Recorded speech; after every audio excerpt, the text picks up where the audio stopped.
And we're going to understand the use of those tests. When the ISQ, initial the stability quotient, is low, less than 60, this is not very good to load the implant. Okay?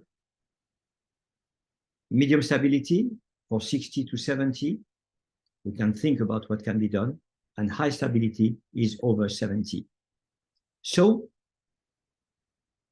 the ISQ is an objective word to measure the initial implant stability, which goes from 55 to 80.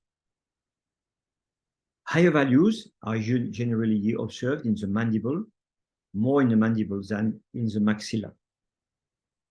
So now we know that a value over 70, between 60 to 69, or under 60, is considered as a low stability.